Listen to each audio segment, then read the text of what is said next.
novo no nosso almoço terapêutico, com muito prazer, levando a você o nosso conhecimento terapêutico para ajudar no seu dia a dia, na sua vida. E hoje nós vamos falar de um assunto que eu acho que interessa a todos nós, que é relacionamento, a arte de se relacionar.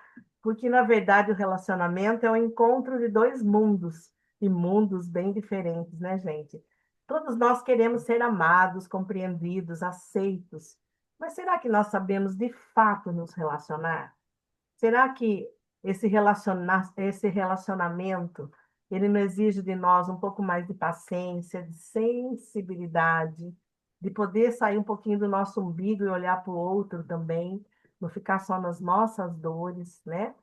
Eu quero convidar você hoje, nós, né, queremos convidar você hoje para olhar para o amor, não como um lugar de cobrança, mas como um espaço de crescimento mútuo. Por quê? Se eu cresço, ele cresce, o relacionamento cresce.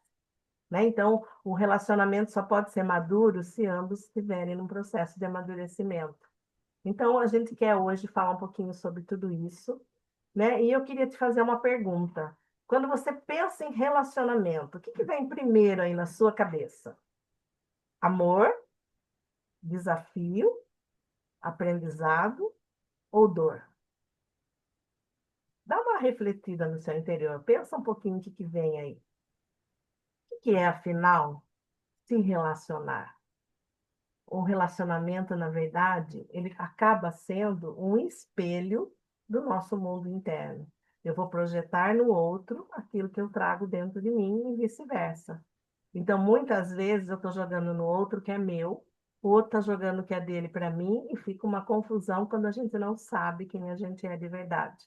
Por isso que é tão importante o autoconhecimento, a ajuda de um profissional, porque você vai olhar para você, se conhecer, se separar do outro e poder olhar o outro como ele é, né? Antes de dois, existe um. Será que você olha para isso? Esse um que é você, esse um que é ele, né? Na verdade, a qualidade da relação com o outro vai refletir na qualidade da relação que você tem com você mesmo. Você só dá o que você tem, né? Então, cada um vai dar o que tem. O que que você tem aí dentro que você está dando para o outro? É raiva? É amor? O que que você traz dentro de você antes mesmo de conhecer essa pessoa? O que não está resolvido aí que você está projetando no outro? A neurociência mostra que o vínculo afetivo ativa áreas do cérebro ligadas à segurança e sobrevivência. Você já tinha pensado nisso? Por isso, quando o amor falha, o corpo e a mente vão sentir. O outro vai despertar em nós partes adormecidas. Por isso que tem pessoas que ajudam a gente a ser o nosso melhor. E tem pessoas que ajudam a gente a ser o nosso pior, porque elas vão despertar dentro de nós o nosso melhor ou o nosso pior, de acordo com aquilo que elas vão manifestando. Às vezes, elas vão tocar em feridas que vão ativar em nós gatilhos. E isso vai fazer mal para o relacionamento. Um relacionamento maduro não é o que não tem conflito. O conflito precisa existir. Quando não tem nenhuma discussão no relacionamento, é preocupante, porque o conflito ele vai fazer com que a gente cresça. O confronto é perigoso, mas o conflito é necessário. O que se aprende é olhar o conflito com consciência. Então, quando eu olho aquele conflito e entendo que é com o objetivo de um crescimento, de um amadurecimento, eu vou olhar com consciência. Por isso é importante o autoconhecimento para poder olhar com consciência o conhecimento do outro. Isso tudo precisa de uma base, né, Roseli? É, é isso mesmo. Quando nós falamos de relacionamento, tudo isso que você colocou, nós temos três bases de relacionamentos saudáveis. E se nós conseguirmos olharmos para essas três bases com carinho, com atenção, o relacionamento entre duas pessoas, ela pode se tornar um relacionamento mais estável, mais maduro, mais equilibrado emocionalmente. E a primeira base é a comunicação consciente, que basicamente, né, o relacionamento ele tem que estar baseado nessa comunicação. Algo que nós vemos falando há vários episódios também, né? A comunicação, ela é muito importante. Algo que eu sempre falo para as pessoas. Quando nós queremos dizer alguma coisa, nós temos que ser claro na nossa comunicação. Porém, ser claro não é ofender o outro, não é falar com agressividade, mas é ter clareza na comunicação com tranquilidade, falar com amorosidade. Então, e muitas das vezes, no relacionamento, nós não ouvimos. Nós queremos só falar aquilo que está dentro da gente. E nós não sabemos ouvir o outro. Quais são as necessidades dessa pessoa? O que que realmente ela está precisando? Muitas das vezes as pessoas passam por questões, situações no dia, que ela fica tão desajeitada com aquilo que ela não quer se abrir, não quer falar ou não sabe como falar. E dependendo de como está o relacionamento, se ela disser, o outro pode estar julgando, e aí entra aquela questão, eu tenho medo de ser julgado pelo outro. Uma outra questão é evitar acusações, porque normalmente nós começamos a frase, você sempre está fazendo dessa forma. Por que não mudar? Eu sinto que você poderia ou pode olhar para essa sua postura, por essa fala, por esse seu comportamento de uma outra forma, ser mais gentil, ou ao invés de falar nesse tom, falar num tom mais ameno. E pequenos gestos constroem ou destroem os relacionamentos. E muitas das vezes são pequenas coisas que fazemos que pode tanto agredir o outro como acolher o outro. Né, quando a pessoa está precisando de acolhimento, às vezes uma pequena sensibilidade que podemos ter, você consegue chegar na pessoa e um simples abraço, às vezes não precisa falar nada, mas um abraço, um acolhimento, um aconchego. Depois conversa, depois senta e tem uma conversa mais aberta, mais explícita, como você disse, né, Elaine? Sem confrontar, mas colocando os seus sentimentos para a pessoa também. E mesmo que você seja julgado, às vezes é julgado no primeiro momento, mas quando você consegue realmente abrir o seu coração, a, a relação começa a ficar mais equilibrada emocionalmente. E segundo a neurociência, a empatia ativa os neurônios, passando com que o espelho do outro favorece essa conexão emocional. Então, aquilo que você está, às vezes, incomodado porque o outro está fazendo, muitas das vezes não é o que o outro está fazendo que está te incomodando. O que ele está te incomodando está dentro de você mesmo. E aí, como a dor está dentro de você e você não sabe onde exatamente ela está, nós precisamos resgatar isso. É importante essa questão de aquilo que ele falou me magoou. Mas por que me magoou? Me magoou porque está dentro de mim. E o segundo ponto é a autenticidade e a vulnerabilidade. Quem é perfeito? Viver no presente, no agora é importante. A vulnerabilidade, ela não tem que ser uma fraqueza. Nós falamos sobre isso no episódio anterior. Ela não é fraqueza, ela é a maior prova de coragem, de você realmente chegar e se colocar para o outro, colocar aquilo que você está sentindo.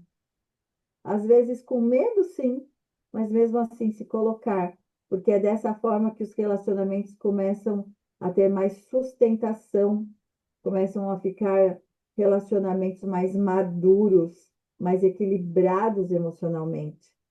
Ser real, verdadeiro com o outro, sem máscaras. Que normalmente nos relacionamentos as pessoas vivem muito mais com máscaras do que aqui, né? Esta sou eu. Então, esta sou eu, às vezes é difícil de se colocar plenamente. Mas relacionamentos que são saudáveis em todos os pilares são relacionamentos em que as pessoas possam verdadeiramente serem elas, com as suas dores, com as suas fraquezas e também com tudo que ela tem de bom para colocar. E o crescimento compartilhado é um relacionamento onde o espaço entre os dois é de expansão. Eu até lembrei aqui de um livro que se chama O Casal Inteligente Enriquece Juntos. É um livro bem interessante de se ler, porque ele não é um livro que fala somente de enriquecer financeiramente, mas é um livro que traz muitas práticas, muitas formas do casal poder interagir em todos os momentos da sua vida e crescer, enriquecer junto, enriquecer financeiramente, enriquecer de caráter, enriquecer de união, né, de consolidação desse relacionamento. É um livro bem interessante, porque crescer juntos é acolher aquele outro do jeito que ele é. E é escolher ficar nesse relacionamento todo dia, porque todo dia nós temos que nutrir esse relacionamento, seja ele um casamento, seja ele um namoro, seja um relacionamento entre a família, alguém próximo a você. Mas o quanto verdadeiramente você quer continuar com esse relacionamento. Então, é nutrir todos os dias, é um pouquinho todo dia, porque o amor é um verbo, ele não é um sentimento estático. É o amar, eu amo porque desejo, eu amo porque eu quero, eu amo porque eu preciso dessa união também para mim, não é, Elaine? E algo que realmente é também desafiador num relacionamento é falar sobre sexualidade, onde muitas pessoas fazem sexo, sim, mas não é feliz sexualmente. A Elaine vai falar um pouquinho para a gente sobre isso. Exatamente, porque tudo que a Roseli falou vai ser um funil e vai acabar onde? No sexo. Né? Então, é, se eu não tenho esses três passos importantes que ela falou aí, se no dia a dia as coisas vão se complicando, porque no começo existe aquela coisa, aquele contato físico, aquela coisa gostosa que a gente chama de paixão, vamos dizer assim. Só que isso vai sendo modificado. Aquela coisa carnal vai sendo mudada, vai sendo aprofundada, vai virando amor, e a sexualidade vai acompanhando esse processo. O que isso quer dizer? Quer dizer que no começo eu ainda estou vendo só o lado bom do outro, eu ainda não tenho raivas acumuladas, eu ainda não tenho nada que me atrapalhe. Então, tudo é maravilhoso, né? Eu estou sempre pronta para o sexo, está tudo bem. Com o tempo, eu vou me magoando com meu parceiro vai se magoando comigo, as coisas vão se acumulando e vão acabar no sexo. Nós temos que entender que a cabeça do homem é diferente da cabeça da mulher. A cabeça do homem é muito mais razão. Então, ele tem uma caixinha ali que ele pode até desligar em alguns momentos e funcionar.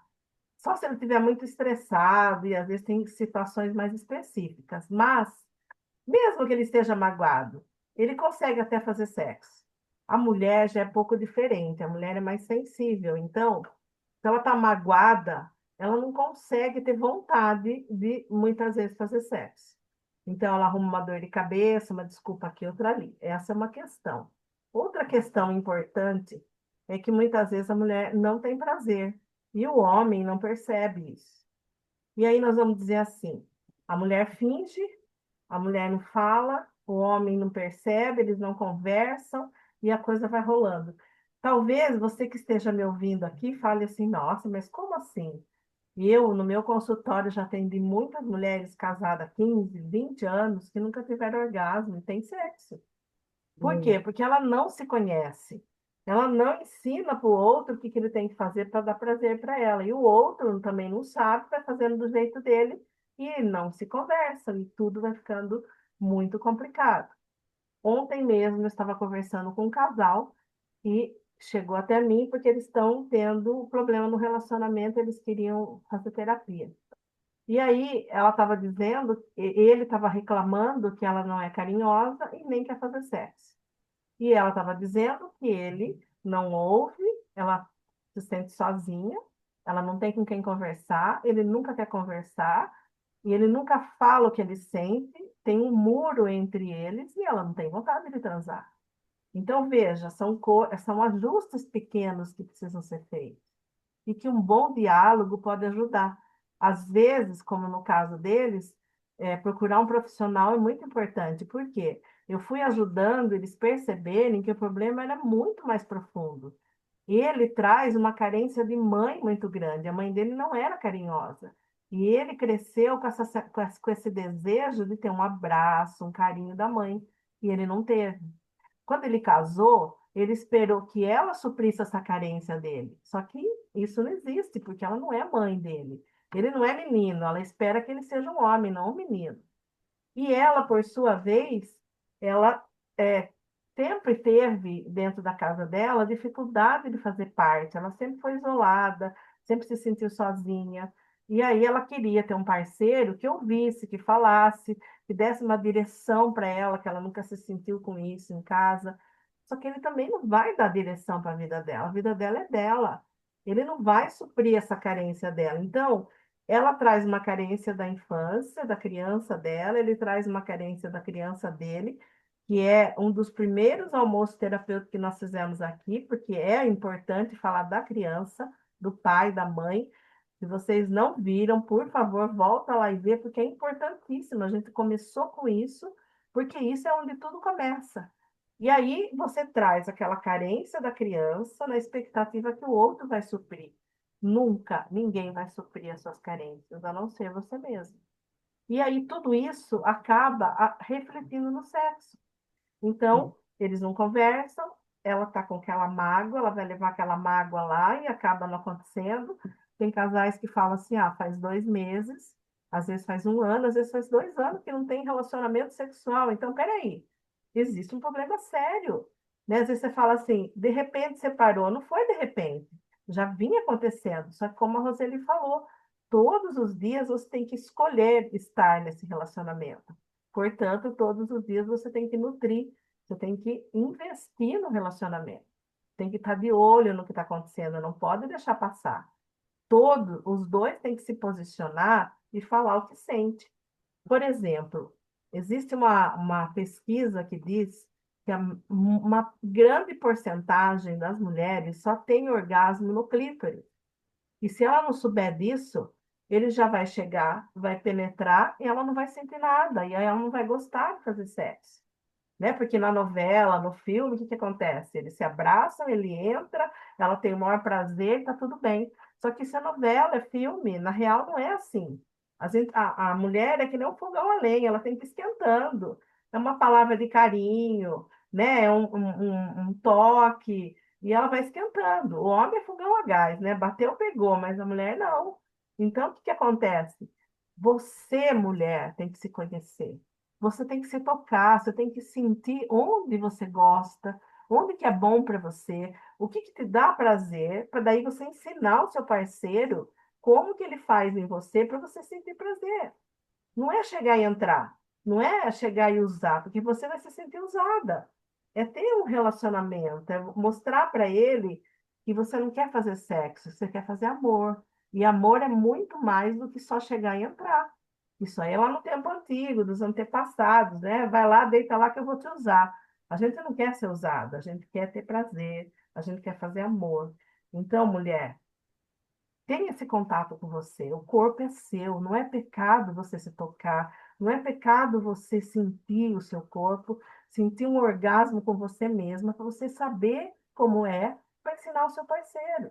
E aí você vai conseguir ter um relacionamento muito melhor, muito mais profundo, falando o que você sente, deixando ele falar. Você sabe qual é, por exemplo, um sonho erótico que seu marido tem? Um desejo erótico que ele tem? Vocês já falaram sobre isso? Você já tentou suprir alguma coisa dele? Às vezes você está tanto tempo com uma pessoa e fica aquele arroz e feijão, né? Mamãe e papai, arroz e feijão, não sai daquilo. Você nem sabe o que passa na cabeça dele e ele não sabe o que se passa na sua. Uma vez, eu tinha um desejo de fazer amor na praia. Era uma coisa romântica na minha cabeça, porque você vê no filme, você acha maravilhoso. E aí eu falei para o meu marido, que eu estou há 40 anos com ele, eu falei para ele, eu sonho fazer amor na praia. Aí a gente estava uma época numa praia bem deserta, já era à noite, e aí a gente foi tentar. Gente, achei horrível.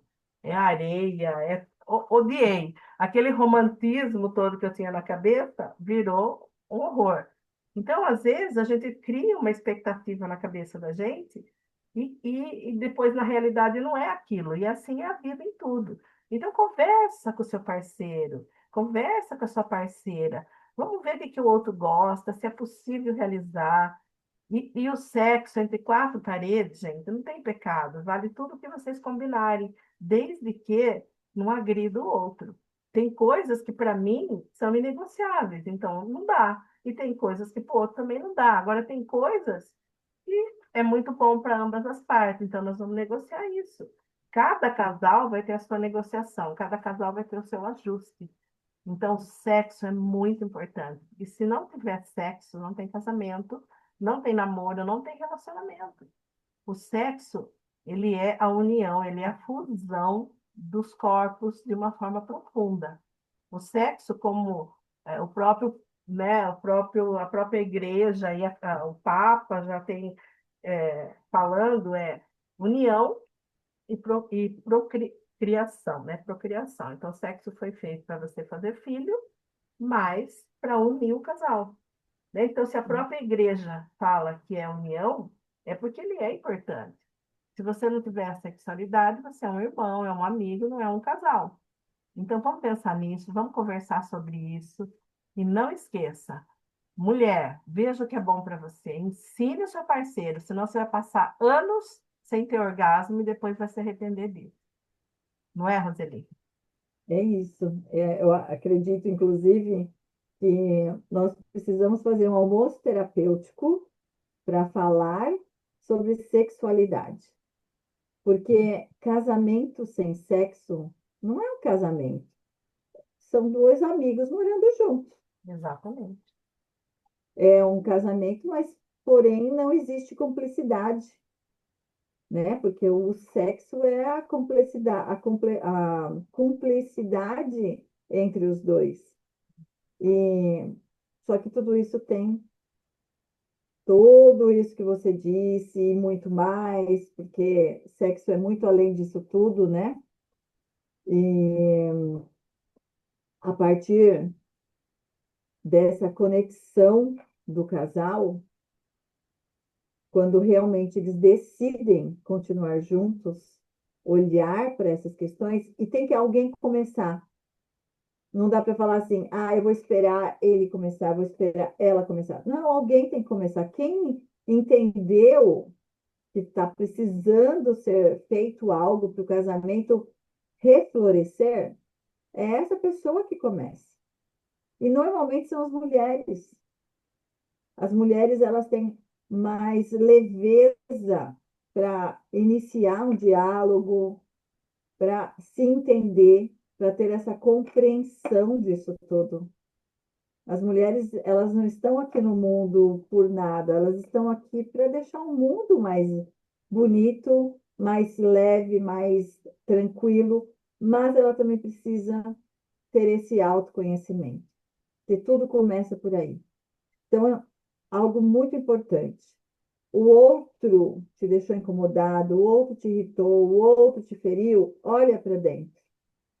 A questão não está no outro, a questão está dentro de nós. O outro é sempre o nosso espelho, é ele que vai nos colocar diante as nossas feridas. O outro só está aqui para isso, para nos fazer crescer e evoluir. Então, se o relacionamento está da forma que está, e você que está nos ouvindo compreendeu, começa a olhar para o seu relacionamento e ver por onde a gente pode começar. De que forma eu posso iniciar hoje a melhorar? E não é cobrando o outro, é eu chegando para o outro e colocar com leveza aquilo. Eu estou sentindo, eu estou percebendo. Por que que a gente não pode fazer desse jeito, assado, com tranquilidade, com leveza? Algo que nós não fomos ensinados a isso, como a Elaine falou, antigamente as mulheres eram usadas. Então, nós sabemos que hoje as mulheres estão aqui no mundo, tomando conta do mundo praticamente, porque tudo é feito com muita leveza. A mulher sabe, ela veio com esse dom, ela veio com esse dom de acolher todo mundo, de acolher o casal. É ela que dá sustentação no casamento. O casamento só acaba quando a mulher desiste do casamento. Sabiam disso? É a mulher que dá sustentação no casamento. É quando ela fala: chega, para mim não dá mais. Homem fica no casamento, para ele tá tudo bem. Ele tem comida, ele tem roupa lavada, ele tem sexo ali de vez em quando. Se não tem, tem homens que para ele também acaba sendo tudo bem, só para ficar naquele conforto que ele está acostumado. Ou ele vai procurar algo fora e fica ali. Mas quem que mantém verdadeiramente o casamento? É a mulher. Com toda a sabedoria que ela recebeu do Criador. Os nossos parceiros, nós temos que decidir: eu quero continuar aqui com esse parceiro, então eu tenho que começar a fazer alguma coisa. Eu tenho que mudar, eu tenho que me melhorar e melhorar a minha comunicação. Sem briga, sem estresse. E aí, assim, para mim é difícil fazer isso, eu não consigo, procura ajuda, porque nós estamos aqui justamente para isso. Primeiro, para abrir os seus olhos, a sua mente, a expandir essa sua conexão consigo mesma. E se precisar, estamos também para ajudar, ou procure um profissional, mas peça ajuda, porque muitas das vezes sozinhas é um pouco complicado nós chegarmos nas feridas profundas que temos, que trazemos lá da nossa infância. E algumas ações, ainda mais, é escolher: eu quero esse amor, eu quero continuar aqui. Então, primeiro escolha por você. A sua mudança vai refletir na mudança do outro, e com a conversa, tudo isso vai ficar muito mais sustentado, muito mais maduro, equilibrado emocionalmente. E aí sim o casal pode crescer, se desenvolver e serem prósperos juntos, porque essa é a base do casamento. Essa união, ela tem que ser verdadeira. Então a ação é começar por você, olhar para dentro e deixar de criticar o outro. Mas por que que ele está me criticando? Por que que está doendo essa crítica em mim? E eu tenho certeza que isso cutucou o seu coração. Eu tenho certeza que está na hora de você iniciar esse seu processo. Então, olha, escreva, veja onde e identifique os padrões que vocês estão repetindo no casamento e comece a melhorar. Comece você a melhorar o casamento. E a partir da sua melhora, ele vai começar a perceber que tem coisa diferente. E com coisas simples. Às vezes um simples bom dia é diferente, às vezes um cafezinho diferente, um almocinho diferente, um boa noite diferente, um abraço num momento que ninguém espera. São pequenos gestos, pequenas situações, pequenas afeições que nós conseguimos fazer que faz uma diferença gigante no relacionamento. E nós vamos encerrando por aqui. Antes de você encerrar, Agora, Roseli, eu só queria falar uma coisa. Isso tudo que a Roseli está falando é muito importante você sair do vitimismo, você não ser vítima. Então, quando você for falar com o seu parceiro ou com a sua parceira, não seja vítima. Se coloque numa posição de quem tem uma dor, mas entendendo que o outro também tem as dores dele. Então, não critique, simplesmente faça perguntas. E eu deixo aqui uma pergunta que ajuda muito, é como você acha que eu estou me sentindo com isso que você fez, com isso que você falou, ou com isso que nós estamos vivendo no nosso dia a dia? Como você acha que eu estou me sentindo? Quando você fala isso, o cérebro da pessoa quer responder a sua pergunta, porque o cérebro quer responder. E ele vai se colocar no seu lugar para tentar entender. E muitas vezes ele vai se tocar do que ele está fazendo, que ele nem percebe. A gente não percebe o que a gente faz, se o outro não falar. Então, se posicione sem crítica, com compaixão, sem julgamento, fazendo perguntas. Espero que a gente tenha ajudado vocês nesse momento, falando de um assunto que é tão importante. é isso mesmo. Porque quando a Elaine fala de fazer perguntas, essas perguntas vão direto para o inconsciente. Tudo aquilo que está escondido, que muitas das vezes nós não sabemos. Então, essas perguntas ativam o inconsciente. Então, quando ativa o inconsciente, todo mundo vai ter um start para responder isso. Tanto quem fez a pergunta, quanto para aquele que ouviu aquela pergunta. Finalizamos mais um episódio do Almoço Terapêutico e nos aguardamos vocês na próxima quinta-feira, no mesmo horário. Gratidão imensa e um beijo grande Compartilhe, no coração. compartilhe. Compartilhe. Um beijo, gente. Tchau. Tchau, tchau.